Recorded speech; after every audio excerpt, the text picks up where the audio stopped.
O Paraná chegou lá. No último dia 27 de maio, a Organização Mundial de Saúde Animal, a OIE, certificou o estado como área livre de febre aftosa sem vacinação.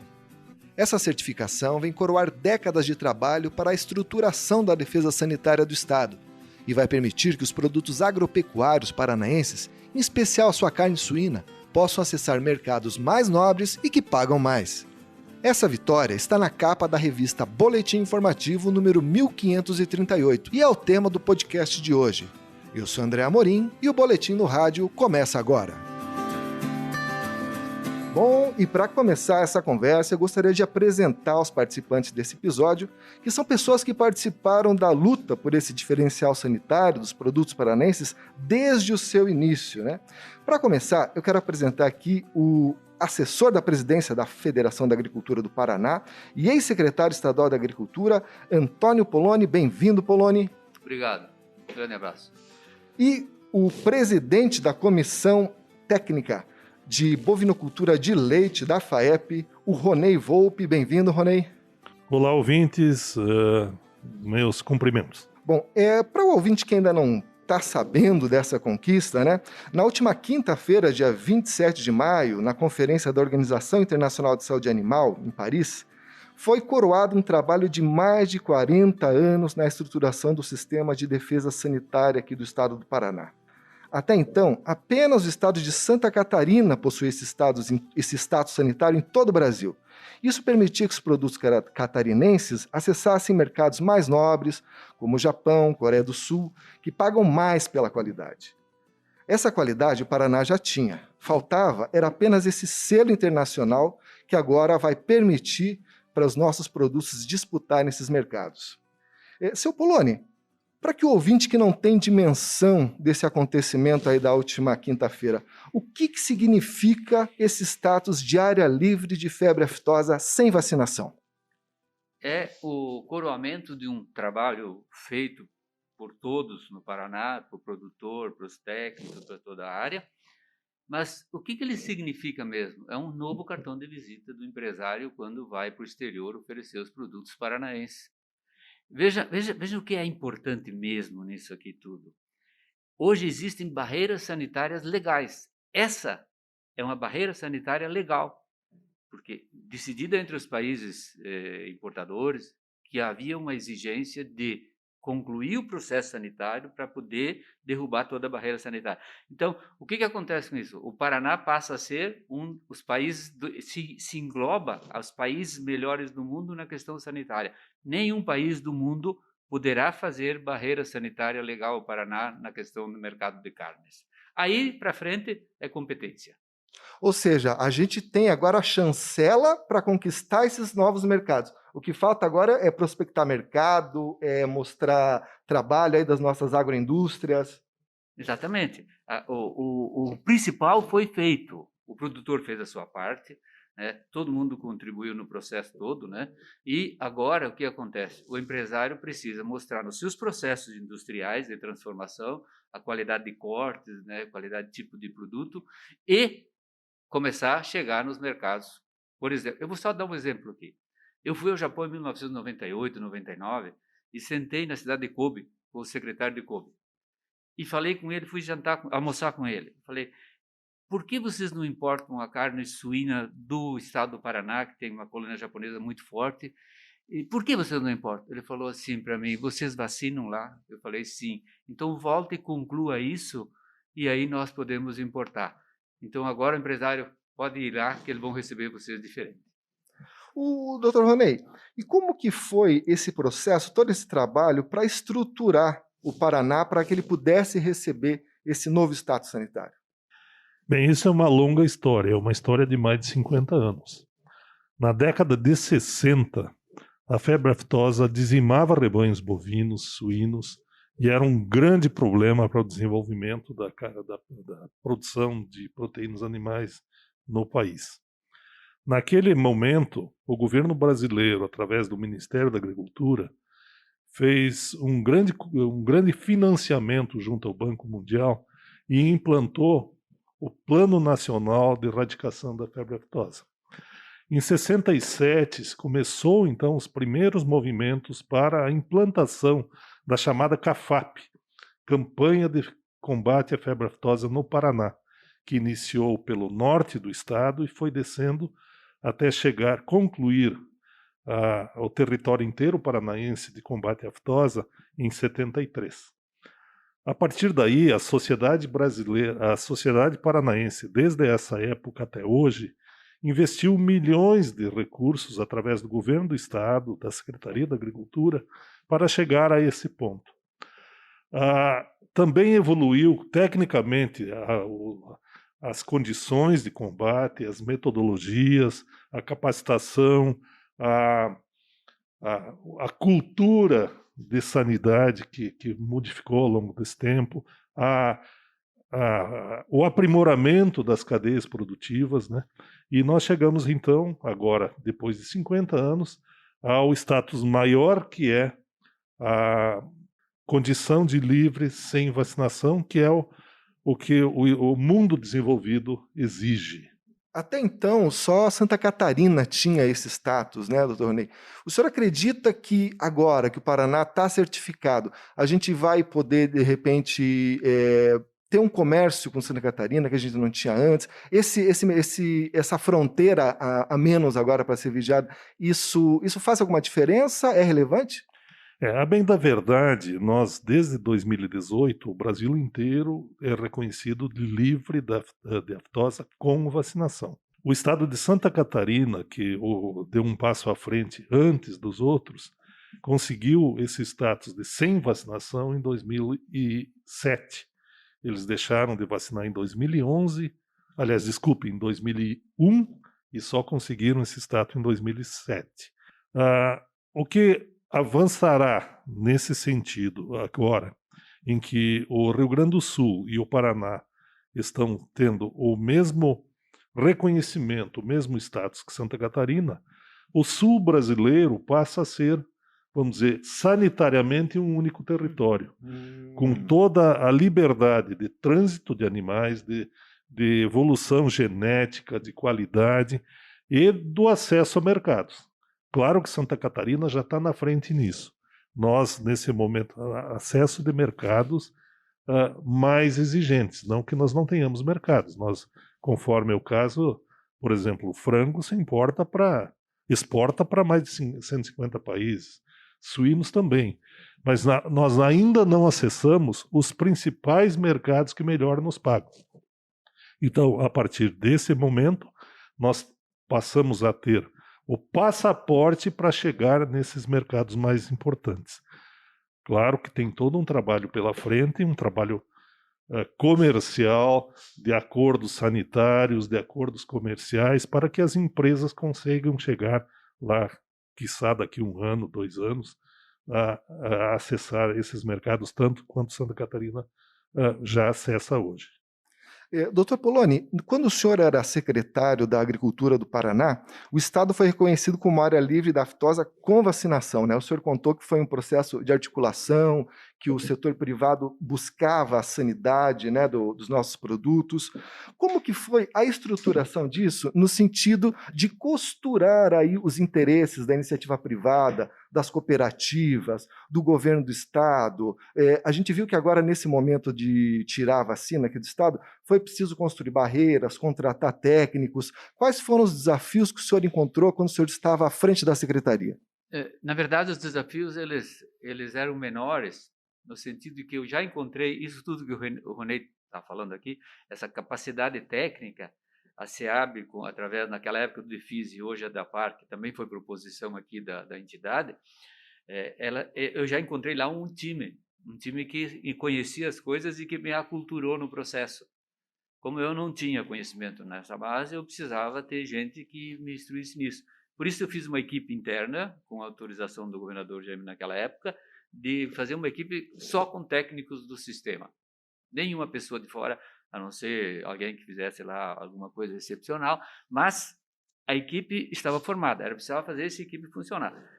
Junto com o Fundepec, o Dr. Age convidou a gente para discutir melhor isso, nós criamos uma forma de buscar melhores conhecimentos fora, de viagens para o exterior, que só para você ter uma ideia, tinha coisas horríveis lá fora.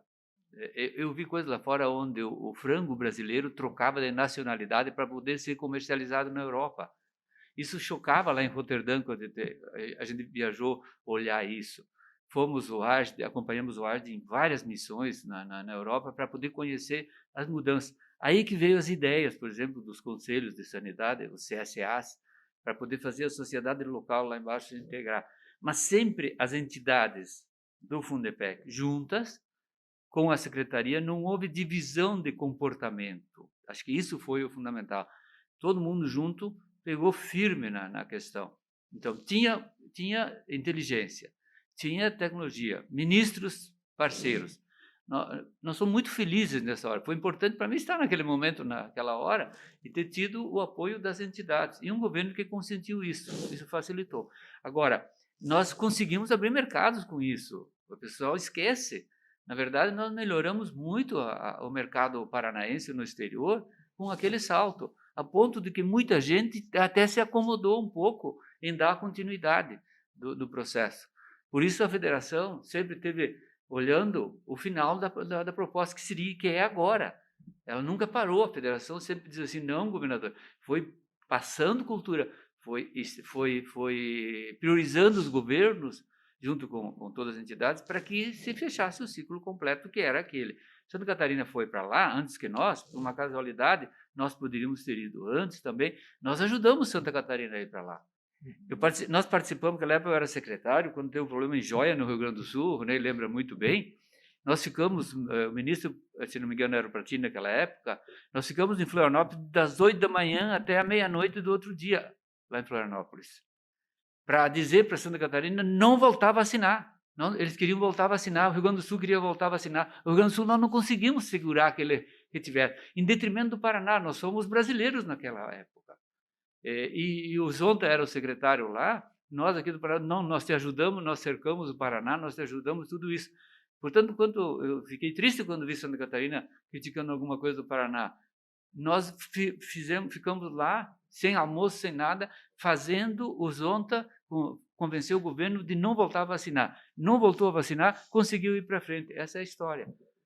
Então, nós trabalhamos junto nesse processo, um processo gratificante, mas que, felizmente, eu acho que agora, né, depois de muitos anos, os empresários e as cooperativas, né, vão poder realmente ter esse cartão de visita, né, Ronei, lá no exterior, sendo recebidos em igualdade de condições e começar a abrir os mercados, que é um feito. Daqui para frente, o que interessa para nós do sistema da agricultura do Paraná? É continuar com a questão educativa, treinamento e qualificação para novos que surgem, produtores e técnicos em todo o Paraná, para manter o status atual, a manutenção. E a bola, vamos passá-la agora, né, realmente para a indústria, para a exportação, para eles agora trazerem recursos e pedir para os empresários remunerarem decentemente, que eu estou dizendo, é um pouco de forma justa, né? Mas remunerarem bem os produtores pelo trabalho e pela matéria-prima de primeiro mundo que eles entregam para as indústrias. O senhor tocou num ponto interessante, seu Poloni, que esse status, se houver algum problema, algum descuido, ele pode ser retirado ou não? Eu acho que o Ronei pode, como veterinário, explicar melhor do que eu isso. Existem regras muito claras hoje da OIE, no seu capítulo de controle de doenças de animais terrestres, em que, ocorrendo a reincidência de uma doença, por isso que tem que ter um bom trabalho, um bom sistema de defesa, um bom serviço veterinário oficial capacitado, instrumentado para que essa ocorrência pode acontecer. Não existe em doença risco zero. Basta nós vermos agora o que está acontecendo com a Covid. É verdade. Né? Então, as normas da OIE deixam muito claro quais os procedimentos que temos que fazer na hipótese de uma reincidência, que é vamos dizer, o abate sanitário, se necessário, do foco, a vacinação perifocal, e esse trabalho todo sendo feito rapidamente e com qualidade, até em 90 dias você pode ter de volta o status de livre sem vacinação. Mas eu gostaria, André, também de comentar aqui que esse fato, no meu modo de ver, é o fato mais relevante, historicamente, o mais relevante de toda a história da sanidade agropecuária do Paraná. O reconhecimento de livre sem de aftosa sem vacinação significa, o passaporte que a gente fala, que o Estado é reconhecido internacionalmente como tendo um sistema de defesa, uma parceria público-privada extremamente capaz e capacitada para enfrentar possíveis riscos sanitários. E eu gostaria, nesse item, registrar vamos dizer, a quebra de paradigma que teve a partir do ano de 1995, com a liderança da FAEP, os grandes avanços que tivemos. Foi regulamentada a Lei de Defesa. Nesse ano foi criado o Fundepec. O que é o Fundepec? É uma instituição eminentemente privada, composta por 11 instituições de nível estadual, privadas, todas privadas. FAEP, FETAEP, OCEPAR, Sindicarne, Sindileite, associações do gado holandês, da avicultura, assim por diante.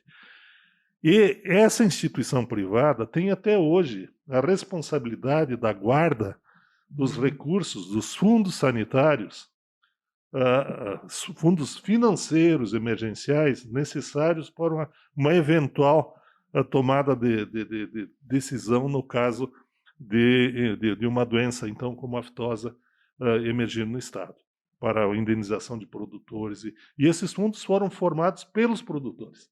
Eles estão aí guardados, nós temos hoje mais de 80 milhões em caixa, justamente para uma eventualidade. E com esse protagonismo da FAEP, nós conseguimos fazer com que Estado e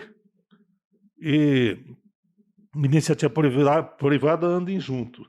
E numa democracia, a gente diz que as decisões governamentais são tomadas muito mais por pressão da sociedade. E essa é uma pressão no bom sentido. E isso que a FAEP capitania, junto ao Fundepec, com a criação dos CSAs, que o Dr. Poloni participou diretamente com essa tecnologia. Então, é fundamental nos deixar registrado o quanto a FAEP contribuiu para chegarmos isso nesse momento hoje. E claro que os produtores rurais, os produtores de animais, capitaneados então pela FAEP e pelos seus sindicatos, deram uma contribuição sine qua non. Sem essa contribuição, o Estado sozinho não chegaria a isso. E o senhor... Pode falar. Eu podia dar uma complementada em algo que o Ronei puxou, que é muito significativo, que para mim foi importantíssimo no processo. Quando da nossa solicitação, o governo do Paraná solicitou ao OIE, ao Ministério, por sua vez, ao OIE, né, que é esse o caminho, né, Ronei, para liberação com vacinação, eu teria, como secretário, eu teria que ter um documento na mão que tivesse recursos disponíveis para indenizar qualquer episódio que houvesse na frente. E nós não tínhamos ainda esse fundo que o Dr. Ronei está colocando. E o que nós fizemos? Nós viemos no Fundepec, conversamos com o Dr. Agde, presidente do Fundepec, eu preciso de uma solução disso, um apoio disso, eu preciso de uma carta, algo que vocês, iniciativa privada, assumam essa responsabilidade. O que aconteceu? A FAEP e a OCEPAR, né, Ronei, as duas entidades, assinaram uma carta dizendo o seguinte: se houver algum episódio sanitário, enquanto a não existência de um fundo privado garantidor, nós assumimos o abate de se houver. Foi uma coisa fundamental. Isso me chamou muito, porque aí a OEA disse, não, eles têm, era a última coisa que faltava. Aí o Pratini falou, agora sim, as duas entidades são sólidas, poderão arcar com isso. Logo em seguida, aí eu pensei, e agora, o que eu vou fazer? Aí nós discutimos isso, nós sentamos juntos e discutimos, vamos sair para o Estado, mostrar para o produtor que ele precisa criar esse fundo privado legal, e chamado de fundo garantidor, que é isso que o Ronei no Fundepec está administrando até hoje, e é inédito e exemplo para o Brasil, esse fundo. Além, claro, não, temos fundos também, né, acho que é Minas Gerais, não, Mato Grosso. Mas esse fundo foi um fundo espontâneo. Então, veja, foi a importância que teve o Fundepec, como o Ronei fala, porque nessa hora, se eu não encontro uma alternativa, podia ter acontecido um retrocesso em vez de uma evolução tão grande que aconteceu. Outro ponto que foi fundamental para nós criarmos essa cultura de sanidade, desde 1995, quando se criou o Fundepec, o sistema FAEP-Senar, através do Fundepec, passou a participar ativamente de todas as reuniões, todas as ações dos organismos internacionais. Então, desde aquela época, nós participamos sempre das reuniões da COSALFA, que é a Comissão Sul-Americana da Erradicação da Febre Aftosa, das reuniões regionais da OIE, que acontecem, por exemplo, a OIE das Américas, a cada 2 anos, da Assembleia Geral da OIE, que é todos os anos, na última semana de maio, como está acontecendo hoje. Então, isso nos deu uma condição de interlocução com essas instituições e o conhecimento mínimo necessário para que nós levássemos com qualidade os passos que tínhamos que dar daí para frente. E como é que, eu queria perguntar para vocês dois, como é que vocês avaliam a evolução na cultura do produtor? Porque eu imagino que o fato de existir o Fundepec só funciona se o produtor notificar se ocorreu um foco da doença, né, para ele ser notificado. E a gente sabe que às vezes o produtor pode, principalmente o brasileiro, né, pode ficar receoso de notificar, ter que sacrificar, e a gente nota que foi feito um trabalho de mudança de cultura, né? Como que foi isso? Olha, realmente aí entra professor, né? Nesse processo aí tem que ser escola mesmo. Se você soubesse, se a sociedade entendesse quantas reuniões, né, que nós fizemos no interior para dar aula sobre isso. O fundo garantidor foi fácil de fazer. Anualmente, na vacinação, eles recolhiam, passavam para lá, o recurso vinha para o Fundepec. Por quê? Porque para ele poder notificar, ele tinha que ter a segurança da indenização imediata do rebanho abatido. E foi o que aconteceu quando houve o problema do Paraná. Eu falei, tem que ser agora e amanhã tem que pagar. Aí o produtor notifica. Foi o que aconteceu. Criamos o fundo garantidor, com isso não houve mais nenhum problema na notificação. Foi um salto de escolaridade e de conscientização. Agora eu volto a frisar. O Paraná foi privilegiado pelo histórico o Norberto, que é secretário hoje, é uma pessoa que está há muitos anos, né, da Secretaria ter tido um grupo de técnicos, desde lá da época do Roney, até talvez até antes, né, e a FAEP ter contratado técnicos especificamente, o Jaquevics, como é que era? Alexandre Jaquevics, me ensinou demais, eu viajei com ele para a Europa e tal, na OIE, meus passos, por exemplo, como secretário na OIE, ele era o meu parceiro de orientação, de comportamental lá dentro, de conhecimentos. Então a FAEP criou uma cultura nisso, mas com o objetivo sempre de ajudar o Estado, de fazer o Estado andar. Então os governos recebiam essa priorização. Quando falo FAEP, depois, no começo era só FAEP, depois ela criou o Fundepec, aí temos que reconhecer todas essas entidades juntos, puxados pela existência do Fundepec.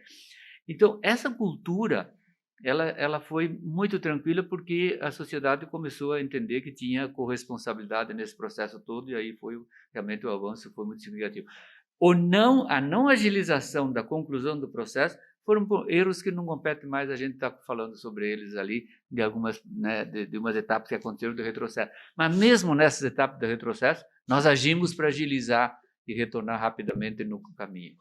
Gente, e agora, uma vez que a gente conquistou esse status, qual que é o passo seguinte agora para conquistar esses mercados de forma efetiva? Bem, aí que está, eu acho que o mais importante a partir de agora. Cabe principalmente à iniciativa privada o protagonismo de criar condições, de buscar acesso ao mercado, e o mercado eventualmente vem atrás de você, no caso vamos dizer, de uma escassez de produtos. Mas, via de regra, você tem que conquistar seu mercado, tem que trabalhar com a qualidade, a competência, a competitividade, a regularidade que um mercado internacional exige. E nós estamos falando muito do mercado internacional, mas isso é um mercado interno também. As nossas cadeias produtivas de proteínas animais são campeãs de exportação, mas 80% do seu produto é mercado interno. E o mercado interno, o consumidor moderno, tem as mesmas exigências. O consumidor brasileiro de São Paulo, do Rio, de Curitiba, tem as mesmas exigências que tem os europeus, os norte-americanos. Então, isso é todo um trabalho diuturno de qualidade, de competitividade, de regularidade na entrega e de transparência. Hoje existem uma série de condições que o consumidor exige do produtor que não existia 20, 30 anos atrás. Por exemplo, bem-estar animal, por exemplo, biossegurança, transparência, todas essas condições é uma questão dinâmica que a todo ano entra uma nova condição. E aí a capacidade empresarial que tem que tomar conta. Claro que cabe ainda ao governo, principalmente o governo federal, a criar e conseguir colocar os acordos sanitários com os países eventualmente importadores, os acordos comerciais, as condições de análise de tarifas de importação, de barreiras sanitárias, tudo isso devem ser trabalhadas caso a caso, mercado a mercado. Uma coisa importante, eu precisava complementar, a federação propôs para o ministro Reynold Stephens, prevendo exatamente a tua pergunta. O que você perguntou caiu como uma luva. O Arde convidou o Reynold Stephens, quando ele foi convidado para ser ministro, o Reynold veio aqui e sentou, o Dr. Arde nos chamou, o Ronei, eu, o Carlos Augusto, chamou o grupo dele de trabalho aqui, e falou, Reynold, daí, o que você vai fazer lá no Ministério? Nesse sentido, assim, para poder descontrair também. Daí o Reynold falou assim, mas o que é importante para vocês? Daí, nas missões internacionais que a gente fazia, e nós fizemos muitas, né? Levamos autoridades, a FAEP levou autoridades lá para fora, parlamentares, para conhecerem isso, para culturar a Assembleia também, quer dizer, isso que o Ronei contou ali. Mas aí, o que foi? Aí o Dr. Ari falou assim, Renaud, nós precisamos de um elemento dentro das embaixadas dos países maiores importadores, das regiões do mundo que vão importar os nossos produtos, que entendam de agricultura, de agronegócio do Brasil. E aí o nome era Adidos Agrícolas. Quem propôs a criação dos Adidos Agrícolas foi a Federação da Agricultura do Paraná para o ministro Reynolds, que acatou a ideia com plenitude e fez a primeira seleção e a primeira. E isso para nós somos uma missão na Rússia. Nós somos uma missão na Rússia e quem coordenou todo o nosso trabalho lá, visitando o doutor Age, era o doutor Age, Carlos Augusto e eu, acho que fomos naquela ocasião, junto com o Inácio, que era o presidente da agência, ele estava no ministério, não lembro bem, mas chegamos lá, quem foi a pessoa que nos conduziu para conversar com empresários, para conversar com a defesa da Rússia, para ver como é que era a exigência deles, foi o Adido. O embaixador acompanhava, mas o coordenador era o Adido. E hoje os adidos agrícolas, vocês já tiveram aqui, vocês já entrevistaram, né? É o sucesso total para o Brasil inteiro. E aí, isso que o Ronei falou agora, os adidos são, eu vi vocês aqui na reportagem que vocês fizeram nos últimos dias, né, sobre isso, mostrando que eles são os parceiros das cooperativas, das empresas lá. Veja, a FAEP até nisso foi importantíssima no processo. Naquela época, o ministro Remo conseguiu colocar 12 adidos agrícolas em países potencialmente importantes para as relações comerciais com o Brasil no agronegócio. Hoje já são 26, e com uma atuação extremamente importante para essa abertura de mercado, para esse apoio às próprias empresas, né, para desenvolver colocar o seu produto no mercado. Também hoje já tem mais instituições ajudando, por exemplo, o MAPEX, que promove a participação do Brasil em feiras, de negócios, em exposições de produtos comerciais nas feiras importantes que existem pelo mundo. Isso não é muito automático, né? Eu estava vendo o caso de Santa Catarina, eles conseguiram a certificação da OIE em 2007 e só abriram o mercado da Coreia do Sul para o suíno deles em 2017. Será que agora, no caso do Paraná, isso vai caminhar mais rápido, agora que já está mais estruturada essa questão? Não, com certeza vai ser mais rápido. Na verdade, eles também estavam abrindo vamos dizer, uma nova etapa do agro brasileiro e eram os primeiros, com experiência muito pequena deles e do próprio governo. Não existiam ainda esses adidos, né? Então, vamos dizer, o início deles foi mais devagar em função das condições da época. Inclusive, aí tem muito que ver com oferta e demanda, né? Isso facilita quando há escassez de um determinado produto num determinado mercado. Quando há sobra, ou quando há, vamos dizer, que a oferta esteja tranquila, também aparecem as maiores dificuldades, principalmente na questão de preços, né? Já teve missões de empresas que trabalham no Paraná, já no exterior, com certeza, né? A gente conhece muito o Elias Idec lá da Frimeza, etc. Estou falando Frimeza aqui, uma delas, né? Mas que já demonstraram para seus potenciais importadores a capacidade de produção, já mostrando, antecipando os sistemas de criação, né? Essa continuidade, como é que chama, a rastreabilidade desses produtos todos. E as empresas já se prepararam para isso, olhando também a dificuldade que o Rio teve, como o Ronei fala. Quer dizer, não vamos repetir nós já podemos pegar um salto para frente. Eu acredito que diminuindo uns 3 anos, né, poderá ter até alguns negócios rápidos, né, havendo a necessidade de consumo rápido. O interessante é que muda o astral. Esse episódio aqui, eu acho que o Ronei começou, você falou, ele é histórico, porque é um outro estado, é um paizinho dentro do Brasil, diferenciado, igual aos melhores países do mundo, não há mais diferença. Então, aí é a questão de competência na transformação, na especificidade dos produtos que se adaptam àquele público que nós queremos atingir, né, com a capacidade do produtor transferir uma matéria-prima de qualidade para eles. É outra história do Paraná, sem dúvida nenhuma. Por isso que eu fico triste. Eu estou há 20 anos nisso, quer dizer, full time nisso, né? A minha formação jurídica, ela está toda em cima eu direcionei ela para quê? Para a legislação sanitária internacional, para entender bem como isso é importante. E eu Ronei na questão agronômica internacional, quer dizer, há uma escola diferente no Paraná hoje, dos empresários já com um avanço nesse processo, né? Eu acho que os CEPARs, as cooperativas fazem muito isso também, trabalham muito nisso. Mas o Paraná precisa reconhecer que realmente esse status é algo muito significativo para o Estado e que muita gente se sacrificou, houve muito investimento, principalmente do produtor, né? Nesses anos, cada ano que atrasou o processo por incompetência de alguma parte, custou recurso para toda a sociedade esse atraso. Então, é de comemorar? Sim, é de comemorar.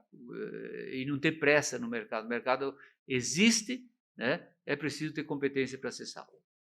Eu gostaria também de fazer um parênteses com relação ao mercado de carne bovina. A gente ouve, por vezes, críticas, não, mas todo esse esforço de livre de aftosa sem vacinação é para facilitar a vida do pessoal das suínos, que não é tão interessante para bovinos. É um grande erro isso. Vejam os 3 estados do sul, que são os únicos agora, então, que vão ter a capacidade de livre sem vacinação, com a possibilidade de um mercado de carne premium, equivale a um Mato Grosso. Todo mundo fala, o Mato Grosso tem 22 milhões de cabeças, que tem um mercado bastante importante, tem volume. Se nós somarmos o rebanho dos 3 estados do sul, que tem livres sem vacinação, temos também 22 milhões de cabeças. Então, o desenvolvimento de um mercado de carne premium, da melhor carne que existe no mundo, com os melhores preços, é uma oportunidade que tem os 3 estados do sul juntos. E olha, e só para complementar, eu falei com o presidente de uma cooperativa de carnes aqui, da Cooper Aliança lá, E ele diz que esses status não estão muito animados, mas já no final do ano já tem uma missão do Japão para vir conhecer a planta dele, ou seja, já é um diferencial que está se somando aí, né? Ele não podia falar muito diferente porque ele já está buscando um nicho de mercado. Ah, é verdade. Comércio é feito assim. Eu tive três aulas importantes, né? A primeira delas foi do presidente do Uruguai, o Mujica, falava assim: sanidade, quando tem um episódio sanitário, toda a comunidade sofre. A perda para todos. A segunda aula foi para Tine de Moraes. Tine de Moraes falou assim: Poloni, economia, sanidade é economia. Sanidade é o quê? Sanidade é um capital, é um patrimônio. Né? É patrimônio. E a terceira foi aquela que eu contei para vocês lá do Japão, né? Ah, não, você vacina ainda? Então vai terminar o serviço e volta depois. Tá? E a quarta aula maior foi ver o Paraná, a capacidade das entidades do Paraná puxadas pela FAEP em fazerem o governo priorizar e mobilizar a priorização sanitária para o Paraná. Gente, uma última pergunta. Esse é o topo, vamos dizer assim, do estado sanitário, a área livre de aftosa sem vacinação, ou ainda tem um outro degrau para a gente galgar aí para chegar mais longe? Não, com relação à sanidade animal, e mais especificamente com relação à aftosa, é o topo. E até por que é o topo? Porque a aftosa, além de tudo, é uma doença emblemática. Uma doença que dá um certificado, entre aspas, de que esse território tem uma boa capacidade de ter uma defesa sanitária competente, ágil, treinada, e se isso não serve só para a aftosa, serve para qualquer doença, inclusive com relação às cadeias produtivas vegetais. Isso é um certificado que existe um bom trabalho de defesa sanitária nesse território. ADAPAR, né, Rony? Que é, no nosso caso, a ADAPAR, apoiada pelo Ministério da Agricultura, claro, e pela sociedade paranaense através de suas organizações, como é a FAEP, como é o Fundepec. Perfeito. Bom, nosso programa vai ficando por aqui. Quero agradecer muito a presença aqui do Rony Volpe e do Antônio Poloni. Voltem sempre, é uma alegria, um privilégio. E falar para você, ouvinte, que se você tem interesse em ouvir outros episódios desse podcast, você pode acessar o nosso site, que é o www.sistemafaep.org.br. Lá você também encontra os links para as nossas redes sociais, onde você pode ficar por dentro de todas as notícias do agronegócio paranaense. É isso, muito obrigado pela audiência e até a próxima!